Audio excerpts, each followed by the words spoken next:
Alright guys, in this video we're going to knock out questions 23 and 24. Now it says, the average age of doctors in a certain hospital is 47 years old. Suppose that the distribution of ages is normal and has a standard deviation of 8.0 years. If 9 doctors are chosen at random for a committee, find a probability that the average age of those doctors is less than 48.9 years. Assume that the variable is normally distributed. Okay, so what we're going to do is we're going to draw a bell-shaped curve because we see normally distributed. Okay, in the middle goes the population mean for the hospital, which is going to be 47 years. That goes in the middle. Now what I want to do is I want to do questions asking us.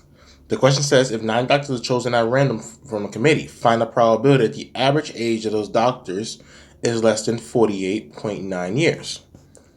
So the question wants us to find the probability that the average age of those 9 doctors, which we'll call X bar, is less than 48.9 years. Now this is a little bit different. Also, let me write my stuff up here. Mu is 47.0. Standard deviation is 8.0. Okay. And we have a sample size of 9. So N equals 9 doctors. If you notice, the sample size is greater than 1. If we go back to the previous questions we did in question number 21 and 22, the sample size was 1 person. When your sample size is greater than 1 and you're trying to find a probability of a variable that is normally distributed or approximately normally distributed, we're going to use the z-score formula of the central limit theorem. That means z equals to the sample mean minus the population mean divided by your standard error. And to find your standard error, that's going to be the population standard deviation divided by the square root of the sample size. Keep that in mind. When a sample size is greater than 1 and we have an approximately normally distributed variable or a normally distributed variable, use the z-score formula of the central limit theorem. And exactly what I'm going to do. So I'm going to place my 48.9 on my bell-shaped curve. 48.9. And I'm going to shade that to the left because we're looking for less than that. Okay, my shade a little bit reckless in this video, but who cares? We want to turn our raw data into standardized data by using the z-score formula for the central limit theorem. So z will equal to my sample mean of 48.9 minus the mean age for the entire hospital of 47 years divided by my standard deviation of 8 years, which is also divided by the square root of how many doctors I want in my committee, which is going to be 9 doctors. I'm going to plug that all in the same time in my calculator, but watch how I do it if you want to plug it in. In parentheses, I put the 48.9 minus the 47.0, although you need to put 0.0 to make a difference. So we subtract that, my apologies. Then I put the division symbol because I'm dividing in parentheses my 8, and that's also being divided by the square root of 9. Oh, and I blanked that out. Okay, hit enter. And I'm going to take my z-score. Z-score should be rounded to 2 numbers after the decimal. So that's going to be rounded to z is equal to 0.71. That's the z-score in this case. The 2 keeps that 1 the way it is.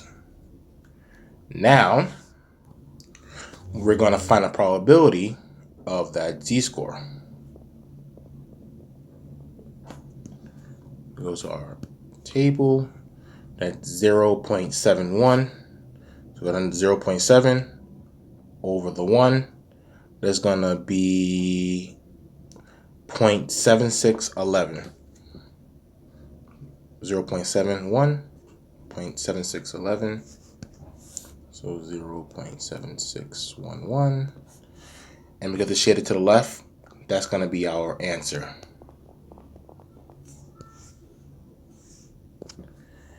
That is it for question number 23. 24 will also follow the central limit theorem, and we'll use the z-score formula for that one, as we're going to see when I scroll down. And it says the average number of mosquitoes in a stigmate pond is 70 per square meter with a standard deviation of 12. If 16 square meters are chosen at random for a mosquito count, find a probability that the average of those counts is more than 72.7 mosquitoes per square meter. Assume that the variable is normally distributed. Once again, because I mentioned normally distributed, I'm going to draw my bell-shaped curve. In this case, my mean of the population is going to be 70. So that's going to be mu is 70. My standard deviation is 12. My sample size is going to be 16 square meters. And now what we want to do is we want to find the probability after we sample those 16 square meters, there is more than 72.7 mosquitoes per square meter. So I'm going to place my 72.7 on my bell-shaped curve. Because it said greater than, I'm going to shade that to the right. And remember, when it comes to right shading, oops. Alright, there goes my shading. I finally got it. Had to pause my video too. Too loud in the hallway, man. Once again, because we're shading to the right, once we find the probability of that z-score, we subtract that from 1. So we're going to standardize our data by using the z-score of the central limit theorem.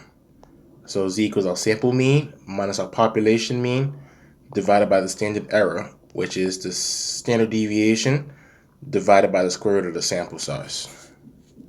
We'll do the z-score on the bottom left side of my screen. That's going to be 72.7, which is our sample mean, minus our population mean of 70, divided by, that's going to be 12, which is then divided by the square root of 16. So that's going to be 2.7 on top, and my denominator is going to be 12 divided by 4, because the square root of 16 is 4. Z equals to 2.7 divided by 3. 12 divided by 4 is 3. The reason why I'm not using my calculator, because this is not kind of too bad to do it in my head. If I do 2.7 divided by 3, Z equals to 0.9. I'm going to put another 0 at the end. Now we want to find the probability that Z equals to 0.90. So 0.90, 0.9, move 1 over to the right. Probability is 0.8159. Put that there, 0.8159. Remember, this is shaded to the right. This probability represents shading to the left. To find a probability that our sample mean is greater than 72.7 mosquitoes per square meter, we're going to subtract that probability we just found from 1. So 1 minus 0.8159, and that's going to equal to 0.1841. That is the probability in this question. Let me see. I think I'm correct. Yep. Good job. I'm correct. Awesome. All right, guys. That's it for questions number 23 and 24. I know this is about a 10-minute video, but I kind of wanted to drive it home, you know, so you guys understand how to use the central limit theorem z-score formula when it must be used. And we're going to continue using that question when we do question number 25, but that's in the next video. I'll see you guys soon.